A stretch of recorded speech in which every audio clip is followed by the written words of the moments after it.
वाह, क्या आईपीओ है। तो सेकेंडरी मार्केट में तो काफ़ी एक्शन है। आज निफ्टी ने नया रिकॉर्ड हाई टच किया है, लेकिन आईपीओ मार्केट में भी काफ़ी ज़्यादा एक्शन देखने को मिल रहा है। क्या एक्शन हो रहा है, कौन से आईपीओ खुले हुए हैं, ये बताने के लिए मेरे सहयोगी शौर्य मेरे साथ मौजूद हैं और साथ ही साथ इन आईपीओ पे रिकमेंडेशन देने के लिए, इन पर राय देने के लिए हमारे साथ कोलकाता से मार्केट एक्सपर्ट संतोष कुमार सिंह जी भी हमारे साथ मौजूद होंगे। और आज जो आईपीओ खुला हुआ है आर के स्वामी का, उसका जो मैनेजमेंट है वो भी हमारे साथ मौजूद है, उनके पास भी चलेंगे। हमारे साथ जो इस कंपनी के ग्रुप सीईओ हैं मिस्टर कृष्ण स्वामी, वो हमारे साथ मौजूद हैं, और राजीव जी जो कि ग्रुप के सीएफओ हैं वो भी हमारे साथ मौजूद हैं। सर, आपका बहुत बहुत स्वागत है, आप हमारे साथ बने रहिए, मैं आपसे बातचीत करता हूं, लेकिन पहले थोड़ा डिटेल्स ले लेते हैं इस आईपीओ को लेके। शौर्य हमारे साथ मौजूद हैं। शौर्य, गुड आफ्टरनून, बताइए इस कंपनी को लेके पहले थोड़ी डिटेल्स दीजिए। ये चलिए सबसे पहले आईपीओ की डिटेल्स देख लेते हैं। आर के स्वामी का आईपीओ 4 से 6 मार्च तक खुलेगा। प्राइस बैंड है 270 से लेकर 28 रुपीज़ का। आईपीओ से 423 करोड़ रुपए जुटाने को देख रहे हैं, जिसमें से फ्रेश इशू है 173 करोड़ का। और आज लेटेस्ट आंकड़ों के हिसाब से आईपीओ पूरी तरह भर चुका है और कंपनी को 280 रुपीज़ के प्राइस पे 90 रुपीज़ का जीएमपी मिल रहा है, जिसका मतलब 31% के आसपास का प्रीमियम।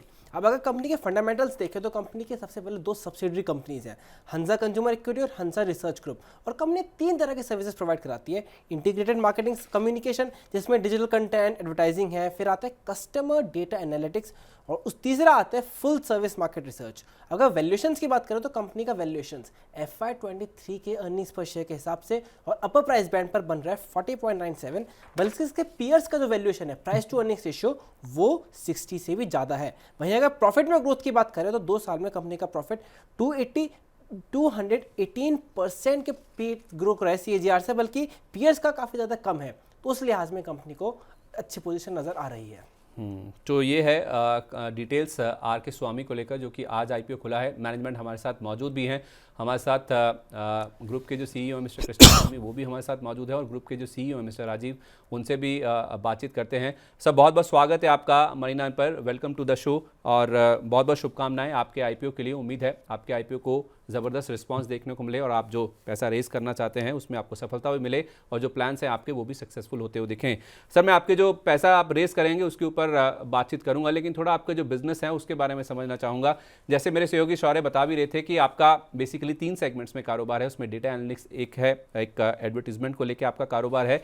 मैं थोड़ा हिस्ट्री से शुरू करना चाहता हूँ। एक समय था सर, हम देखते थे कि ज़्यादातर जो फोकस है वो न्यूज़पेपर्स पे देखने को मिलता था, टीवी के ऊपर ज़्यादा एड्स आते थे, उसके ऊपर ज़्यादा फोकस था, लेकिन अब पूरा जो शिफ्ट है वो डिजिटल कंटेंट की तरफ जाता हुआ दिखा है। तो आपका जो सफ़र है, जो आपने शुरू किया था, जैसे जैसे इंडस्ट्री इवॉल्व की है, आपने किस तरह से मूव किया है, और क्या कोई चैलेंजेस भी आपको देखने को मिले हैं जिस तरह से इंडस्ट्री में ये जो बदलाव हुए हैं? मिस्टर कृष्ण स्वामी, अगर आप इसे एड्रेस कर सके। Sure. First of all thank you, नमस्ते। 1973 ने ये कंपनी शुरू किया, मेरे पिताजी ने शुरू किया चेन्नई में। ओके। तो पिछले फर्स्ट 8 इयर्स में हम पूरा ऑल इंडिया नेटवर्क बनाया। सो चेन्नई से दिल्ली, दिल्ली से बॉम्बे, सब जगह पे हमारा ऑफिस खुला। और original business was advertising. Advertising क्या होता है? क्या advertising is nothing but putting words and pictures together. आजकल वो उसको कंटेंट बोला जाता है। तो बट लेकिन the work we are doing is still putting words and pictures together, and we were putting words and pictures together for print media. उसके बाद मच लेटर, लेट 80s में टेलीविजन आया। We shifted to television in a big way. Then as it progressed, of course, we have covered all media, and now it is the world of digital. Digital का interesting observation which everybody knows. We are all, what are we doing? This is my mobile phone. सबके पास यही है, and we are watching content on this mobile phone all the time. वो content क्या होता है? That content is only videos. So in a world of digital content, एक it's an odd thing that the more content that people are putting out, it seems like more content is necessary to get people's attention. So this is a self-fueling content demand हो गया अभी. So look at it from the company's point of view or institution's point of view. Whom are we serving? We're saying large companies, large brands, large institutions. एक जमाना था, if I was running a brand, साल में शायद 2-3 maximum 4 commercials बनेंगे। अभी वही brand के लिए वो we are now producing 20-30 sometimes more than that in terms of number of videos in a year. So where is it going? It is going on the digital platform. Why is it going on the digital? सबसे most important digital platform is खुद का website. So companies are their own media, which is their own website. So they're filling that with videos. Then you have the digital platforms. Distribution costs बहुत कम है उसमें, और sometimes you can just put it out without distribution cost.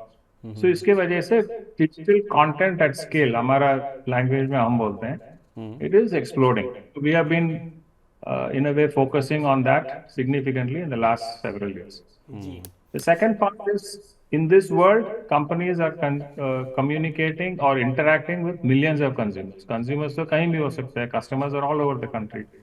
So companies requirement है कि they need to know what their customers are thinking, feeling, doing, acting. So we need to know what that customer ecosystem or consumers behavior is. So companies are willing to pay for a feedback loop.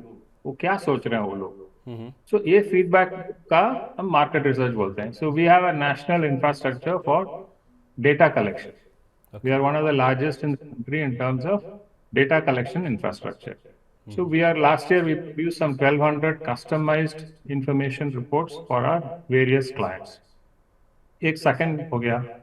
तीसरा, 15 साल पहले हमने एक customer data analytics company शुरू किया, अंसा customer equity.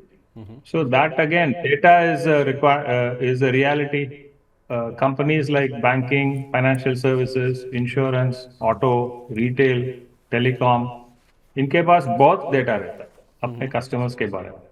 But somebody has to analyze it, somebody has to codify it, somebody has to segment it, somebody has to process it, and there are technology platforms available for it. So हम लोग क्या करते हैं? We call it managed services. We manage the client's customer data and we run marketing campaigns based on it. So ये तीनों ऐसा evolve हो गया where we are not only in the communication content space at scale, we are also doing our research at scale, and we are doing customer data analytics at scale. ये तीनों मिला के हम इसको कहते हैं integrated marketing services. So यही है, 50 साल में journey है. It's been interesting, and the digital world is an explosive world. So we see opportunities in terms of the disciplines and services that we can provide. जी चलिए, मेरा next question Rajiv जी से है। Sir, अगर आपके फाइनेंशियल्स पर नज़र डालें तो हमने हाल ही के समय में देखा है कि आपके प्रॉफिट मार्जिन्स में भी इंप्रूवमेंट आया है और आपके एसेट्स भी ज़्यादा एफिशिएंट हुए हैं। तो जब प्रॉफिट मार्जिन में इंप्रूवमेंट आया है, क्या इसके लिए आपने अपने क्लाइंट से ज़्यादा फीस लेना शुरू करा है या फिर कॉस्ट मेजर्स पे फोकस करो? वही क्वेश्चन एसेट्स के लिए, क्या आपने एफिशिएंसी बढ़ाने के लिए क्या स्टेप्स लिए हैं? तो आपका सबसे पहले नमस्ते। आपका जो ये दृष्टिकोण एकदम सही है कि पिछले कुछ सालों में हमारे जो प्रॉफिटेबिलिटी भी बढ़ी है, रेवेन्यू भी बढ़ी है। तो आंकड़ों के हिसाब से अगर देखा जाए तो पिछले 2 सालों में द केगर ग्रोथ अगर देखा जाए तो तकरीबन 30% केगर ग्रोथ के हिसाब से ईयर ऑन ईयर ग्रोथ हुआ है। और जो मार्जिन्स हैं जो कि 16% था 2021 में, बढ़कर 18% हो गया था 22 में और बढ़कर 21% हो गया था 23 में। तो ये आपका एकदम सही पॉइंट है। देखिए, इसके कई कारण हैं। पहली चीज तो ये है कि अगर इस P&L को अगर आप देखें ध्यान से तो आप देखेंगे कि इसमें ग्रॉस मार्जिन जो है वो तकरीबन 68% बैठता है। 23 का फाइनेंशियल देख लीजिए या 22 के फाइनेंशियल्स को देख लीजिए तो ग्रॉस मार्जिन इज ऑलमोस्ट 68%। वो ग्रॉस मार्जिन क्या है? ग्रॉस मार्जिन आप रेवेन्यू फ्रॉम ऑपरेशन लीजिए, उसमें से जो वेरिएबल कॉस्ट है, जो ऑपरेटिंग कॉस्ट है, उसको हटा दीजिए तो आपको ग्रॉस मार्जिन 68% मिलता है। इसके नीचे के जो खर्चे हैं एबिटा तक, वो मोस्टली है पीपल कॉस्ट या फिर एस्टैब्लिशमेंट एंड कॉर्पोरेट ओवरहेड्स। यानी कि अगर रेवेन्यू अगर एक पेस पे आगे बढ़ता है तो जरूरी नहीं है कि ये जो खर्चे हैं फिक्स कॉस्ट वो भी उसी रफ्तार पे आगे बढ़े, जिसके कारण बिजनेस को एक मिलता है ऑपरेटिंग लेवरेज। और उसी ऑपरेटिंग लेवरेज के तहत ये जो रेवेन्यू जैसे से हमारी बढ़ी है, खर्चे उस हिसाब से नहीं बढ़े हैं, इसलिए हमारी मार्जिन्स बढ़ी है। पहली चीज। दूसरी चीज, जैसे कि आपको शेखर ने भी समझाया कि डिजिटल वर्ल्ड जो है वो काफी हद तक ग्रो कर रहा है।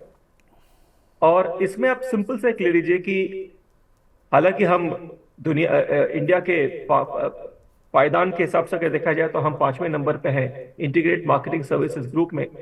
और उसमें जो डिजिटल कंटेंट का जो हमारा योगदान है या डिजिटल रेवेन्यू का जो योगदान है वो बढ़ते जा रहा है सालों साल। और इसके कारण भी हमारा मानना है कि हमारी रेवेन्यू बढ़ रही है और हमारा यील्ड भी बढ़ रहा है। ये दोनों कारणवश हमारा पीएनएल जो है वो कंटिन्यूस इंप्रूव होते जा रहा है। जी सर, चलिए मेरा अगला क्वेश्चन कृष्णा स्वामी जी से है। अगर हम आपके बिजनेस पर नज़र डालें तो इंटीग्रेटेड मार्केटिंग कम्युनिकेशन का अराउंड 50% के आसपास शेयर है, लेकिन जो बाकी दो बिजनेस है कस्टमर डेटा एनालिटिक्स और फुल सर्विस मार्केट रिसर्च वो बाकी 50% एक्वायर करता है। अब आजकल जो मेजर कंपनियां हैं मैन्युफैक्चरिंग हो या किसी फील्ड में, वो इन कामों के लिए इन हाउस टीम भी डेवलप कर रही हैं। तो अब इस इन हाउस टीम के डेवलपमेंट को अपने बिजनेस के लिए किस तरह का चैलेंज देखते हैं? Sir, in-house teams are most welcome, sir, because in-house teams can only do so much. And इसमें क्या होता है, this business of marketing services, ये communication and content creation for companies cannot do well because they need creative resources and they need variety.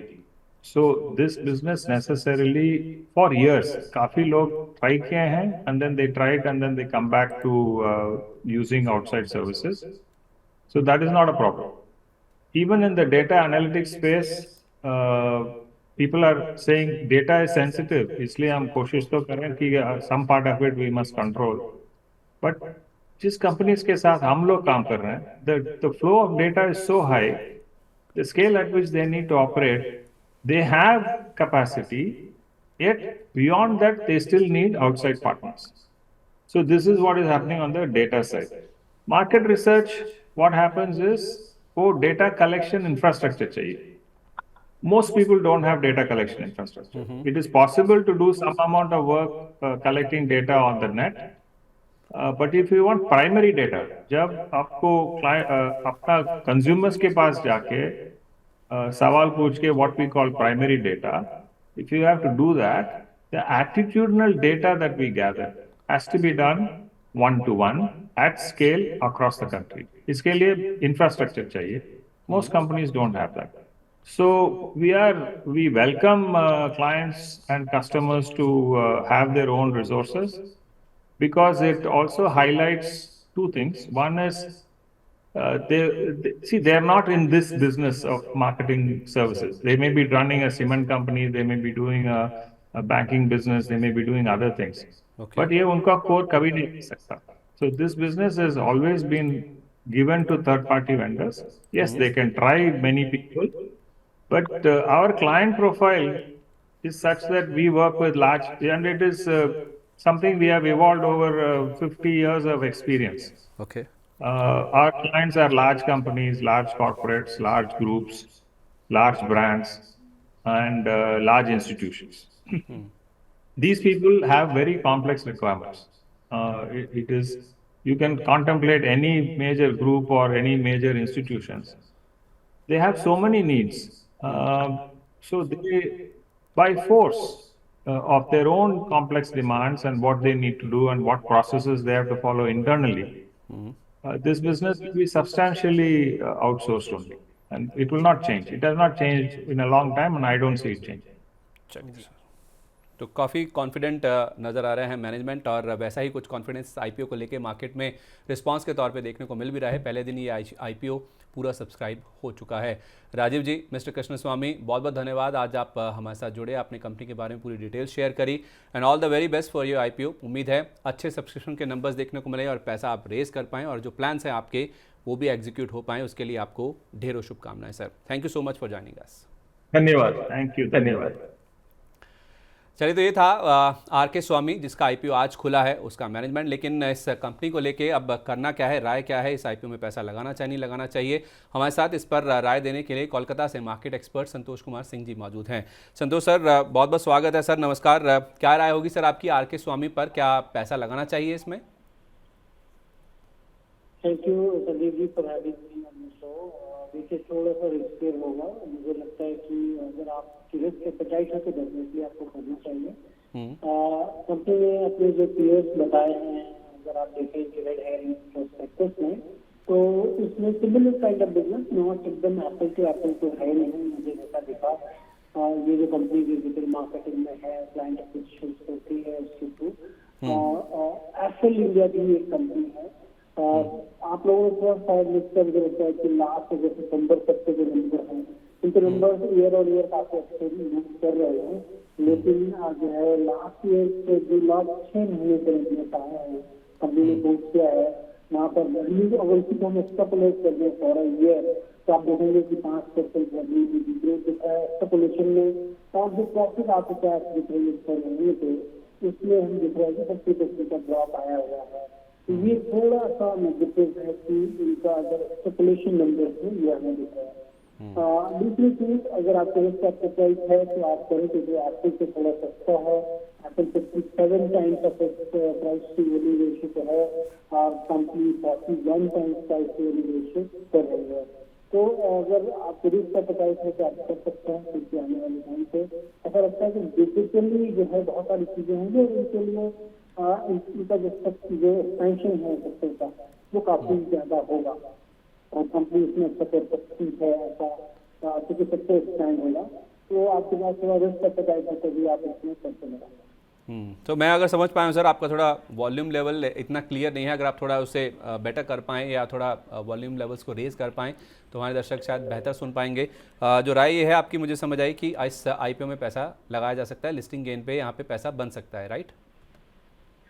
हाँ, बन सकता है, लेकिन आप रिस्क एपेटाइट हो तभी आप इसमें पैसे लगाएं। जैसा मैंने बता रहा था कि इनके लास्ट के 6 महीने को अगर हम उसी को डबल कर दें कि 1 साल का लें, एक्सट्रापोलेशन कर दें उस नंबर को, रेवेन्यू को और इनके नेट प्रॉफिट को, तो उसमें हमें दिख रहा है कि 5% रेवेन्यू गिर सकता है प्रीवियस जो फाइनेंशियल ईयर 23 के नंबर्स थे उससे, और इनके प्रॉफिट आफ्टर टैक्स में 50% की गिरावट होगी, क्योंकि इस बार पैट जो है वो तकरीबन 6 महीने में इन्होंने 7.93 करोड़ का किया है। तो ये जो डी ग्रोथ आई है, जो मोमेंटम डी ग्रोथ है, शायद अगर ये नहीं होता तो आप देखते हैं कि GMP इनको काफी अच्छा मिल रहा होता। और इसीलिए थोड़ा सा प्राइसिंग भी अगर थोड़ा रूम और दिए होते तो शायद इन्वेस्टर्स को पैसे कमाने मिलते, लेकिन चूंकि लॉन्गर टर्म एस्पेक्ट मुझे लगते हैं कि अभी भी ये सेक्टर एक्सपैंड कर रहा है, डिजिटली बहुत सारी चीजें होंगी, उसके लिए मैं आश्वस्त हूँ। तो आप थोड़ा रिस्क एपेटाइट हो, लंबी अवधि का नजरिया हो तो तभी आप लगाएं। तो लॉन्ग टर्म का व्यू है तो आप RK स्वामी में पैसा लगा सकते हैं, थोड़ा रिस्क है तो आप चाहें तो लिस्टिंग गेन के लिए भी इसमें एप्लीकेशन की अर्जी आप भर सकते हैं। मुक्का प्रोटीन्स, इसका IPO आज बंद होने वाला है, शौर्य इसके बारे में बताइए किस तरह का रिस्पांस अभी तक है? जी, मुक्का प्रोटीन से अगर बात करें तो काफ़ी अच्छा रिस्पांस देखने को मिल रहा है, क्योंकि लेटेस्ट आंकड़ों के हिसाब से टोटल 60 टाइम्स ज़्यादा कंपनी भर चुकी है। टोटल सब्सक्रिप्शन 63 टाइम्स है, इसमें रिटेल का सब्सक्रिप्शन 40 टाइम्स के आसपास, QIB का सब्सक्रिप्शन 33 टाइम्स और NII का सब्सक्रिप्शन 150 टाइम्स ज़्यादा बढ़ चुका है। और ग्रे मार्केट में कंपनी को 100 रुपीज़ से भी ज़्यादा का 100% से भी ज़्यादा का प्रीमियम मिल रहा है। 20 रुपीज़ के प्राइस पर 30 रुपीज़ का GMP, यानी 107% का प्रीमियम। छोटे टिकट साइज वाला IPO है सर मुक्का प्रोटीन्स, कैसे आप देखते हैं इसके फंडामेंटल्स को? वैसे छोटा टिकट साइज वाला जो IPO होता है उसमें जनरली हम देखते हैं कि मार्केट में उत्साह काफ़ी ज़्यादा होता है और वैसा ही इस IPO में देखने को मिल भी रहा है। आपकी क्या राय होगी सर, लिस्टिंग गेन पे पैसा बनेगा? लगता है बनना चाहिए, क्योंकि कंपनी का जो प्राइसिंग किया गया है वो काफी सोच समझ कर नीचे रखा गया है। तो इसमें जो है इन्वेस्टर्स के लिए कुछ दिया जा रहा है, क्योंकि 14 time price to earning multiple पे कंपनी के इशू आ रहे हैं।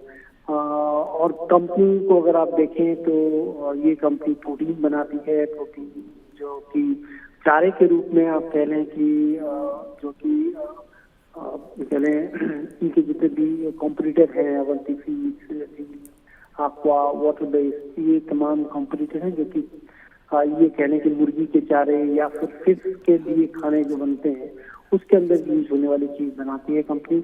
और कंपनी का जो मैं देख रहा था कि पैट मार्जिन तकरीबन जो लास्ट के 6 महीने में 5% के करीब है, लास्ट ईयर 4% था, उसके पहले 3% था। और जो ग्रोथ रहा है, जो पेस ऑफ ग्रोथ है नेट प्रॉफिट का, वो काफी अच्छा है, जो कि 2022 में 134% प्रॉफिट बढ़ा था, 23 में अगर देखें 84% है। और अगर आप देख रहे हैं कि एक्सट्रापोलेट करें हम 6 महीने के नंबर को तो भी 40% की ग्रोथ कंपनी दे रही है।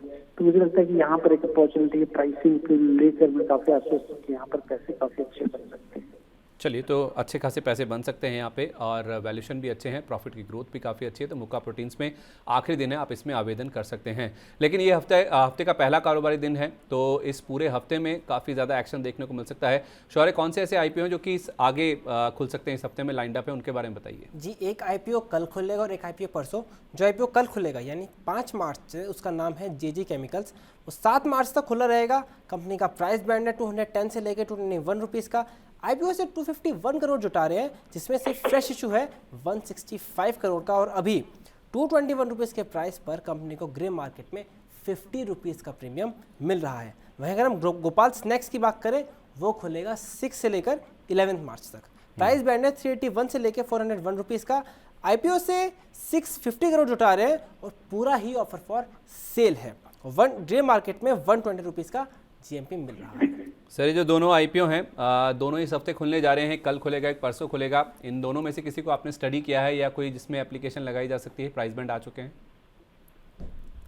देखिए, अभी तक तो मैंने इनका दोनों का देखा नहीं है अपनी व्यस्तता के कारण, लेकिन मैंने छोटे जो आईपीओ थे ऐसे तो उसको जरूर देखा है जो कि अभी चल रहे हैं।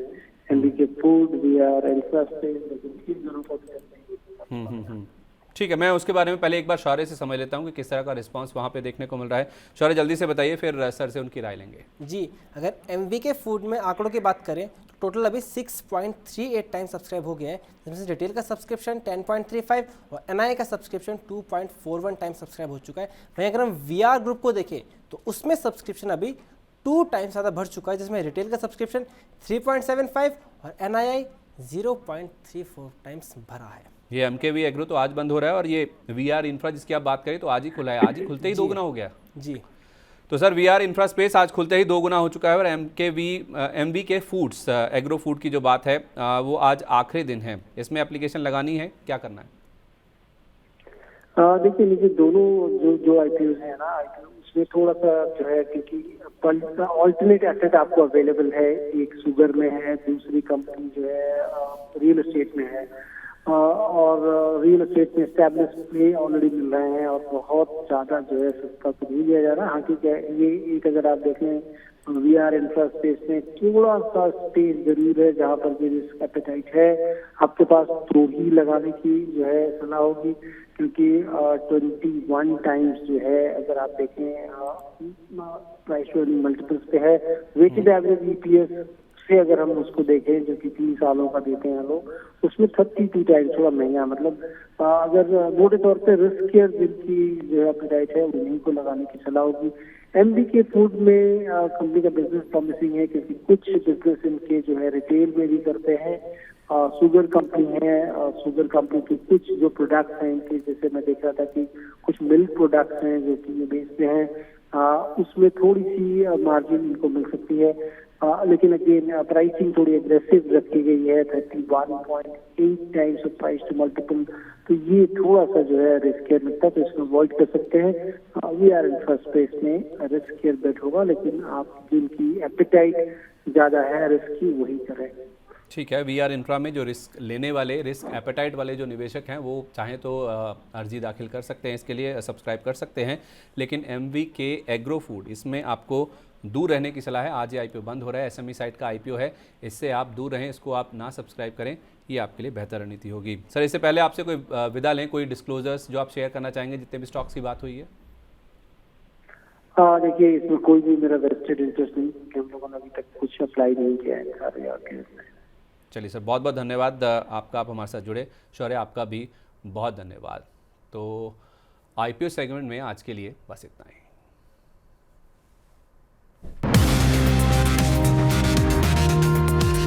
वाह, क्या आईपीओ है!